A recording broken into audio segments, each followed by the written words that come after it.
समुद्र मंथन से ऐरावत हाथी निकला, उच्चेश्रवा नाम का सफेद रंग का घोड़ा निकला, चक्र सुदर्शन, कल्प वृक्ष, पारिजात, गौ माता, चंद्रमा, शंख, अप्सराएं, कौस्तुभ नामक पद्मराग मणि, ऐसी बहुत सी चीजें निकली जो 14 रत्नों के रूप में जानी जाती हैं। ये 14 रत्न समुद्र से प्रकट हुए। कश्यप भगवान नारायण कश्यप का कछुए का रूप लेकर उस पर्वत को अपनी पीठ पर धारण किए हुए हैं और मंथन हो रहा है। जैसे मठा दधी चलाते हैं तो माखन निकलता है, ऐसे समुद्र मंथन से 14 रत्न प्रकट हुए। जिस जिसका जो जो अधिकारी था उसको वो दे दिया। गौ माता धरती वासियों को मिली, लक्ष्मी माता भगवान नारायण को मिली, हाथी इंद्र को मिला, वृक्ष स्वर्ग को मिला, उच्चेश्रवा नाम का सफेद घोड़ा असुरों को, राजा बलि को मिला।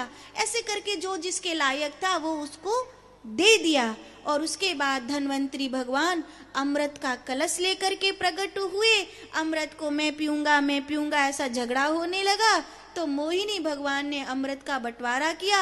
अमृत के बंटवारे में धरती पर अमृत की 4 जगह बूंदें गिरी जहां 4 कुंभ लगते हैं, उज्जैन, नासिक, हरिद्वार और प्रयाग। इस बार जो प्रयागराज का कुंभ था वो अब तक का हमारी देखी में सबसे बड़ा कुंभ था। उसमें लगभग 50 करोड़ आदमियों ने गंगा जी में डुबकी लगाई थी, इतना बड़ा कुंभ था। कुंभ 4 जगह लगता है। अब नासिक और उज्जैन का कुंभ आएगा। सुखदेव भगवान कहते हैं, परीक्षित, मोहिनी भगवान ने देवताओं में अमृत बांट दिया। एक सुरपालु नाम का राक्षस सूर्य चंद्रमा के बीच में आकर बैठ गया। नारायण भगवान ने शिकायत सुनी, ये असुर है, देवता नहीं है।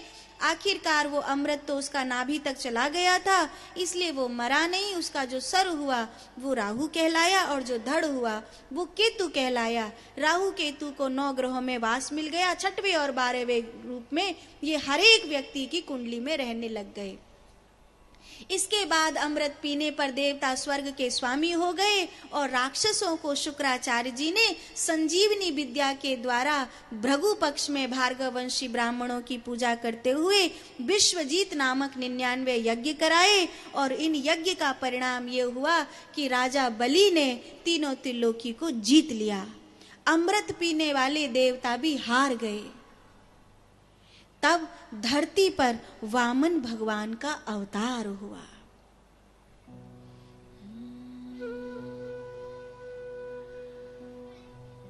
यज्ञे स यज्ञ तीर्थोचित तीर्थपाद तीर्थ श्रवण मंगल नामधेय आपन्न लोक ब्रजिनोपशमोदयाद्य सम्नाकृति स भगवन्नसि दीननाथ श्रोणायां श्रवण द्वादश्याम मुहूर्ते अभिजित प्रभो सर्वे नक्षत्र ताराद्य चक्रुस्त जन्म दक्षिणा। भादों का महीना अभिजित मुहूर्त द्वादशी तिथि भगवान वामन इस धरती पर प्रकट हुए। बोलिए वामन भगवान की। वामन भगवान को बलि के द्वारे पर भीख मांगने, त्रिलोकी की भिक्षा करने के लिए जाना है, क्योंकि इसी से सृष्टि का कल्याण होगा। गुरु बृहस्पति ने जनेऊ संस्कार करवाया, माता अदिति ने वस्त्र पहनाए, ब्रह्मा जी ने कमंडलू दिया, अन्नपूर्णा ने उसमें भिक्षा भरी, सप्त ऋषियों ने कुशा का आसन और चरणों में पहनने के लिए खड़ाऊं दी। इस प्रकार दिशाओं के स्वामी ने वामन भगवान को छत्र दिया और वामन भगवान चल दिए बलि के द्वारे की ओर। राजा बलि ने देखा, मेरे घर भगवान आए हैं। स्वागतम ते नमस्तुभ्यं ब्राह्मण किम करवामते ब्रह्मर्षि नाम तपः साक्षात मन्वेत्वाम आयुर्वपुर्धरम। आप कौन हैं?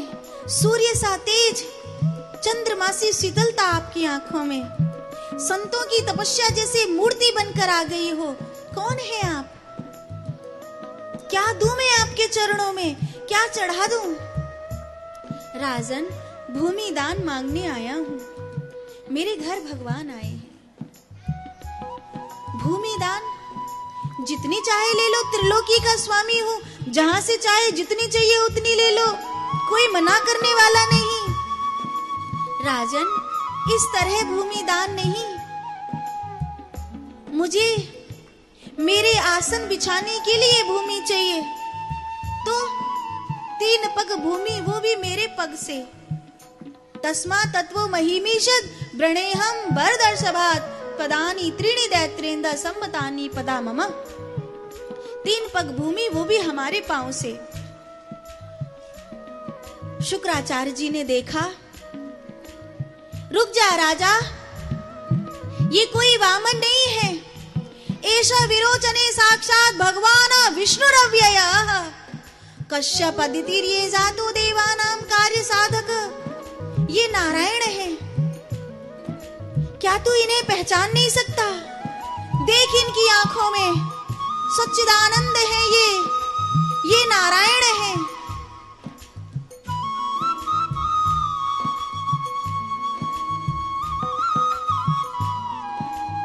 गुरुजी, मेरे भाग्य खुल गए। राजा बलि ने वामन भगवान के चरणों में सिर रख दिया। वामन भगवान ने संकल्प दिया, ब्राह्मण रूपाय वामनाय माम त्रीणि पादानि पृथ्वीम अहम संप्रदते। मैं इस ब्राह्मण वामन को अपनी भूमि में से 3 पग भूमि का दान देता हूं। ऐसा कहकर संकल्प लिया तो वामन भगवान विराट रूप धारण हुए और एक पग से पृथ्वी पाताल को नापा, दूसरे पग से स्वर्ग और ब्रह्मलोक को नापा।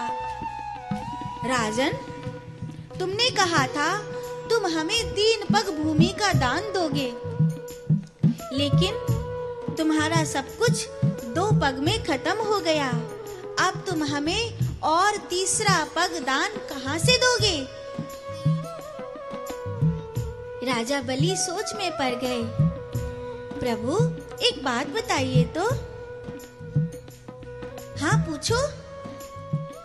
प्रभु, धन बड़ा होता है या धन का स्वामी बड़ा होता है? राजन, धन बड़ा नहीं होता, धन का स्वामी बड़ा होता है। आज की भाषा में बोलूं, व्यक्ति अर्थ का गुलाम नहीं है, अर्थ व्यक्ति का गुलाम है।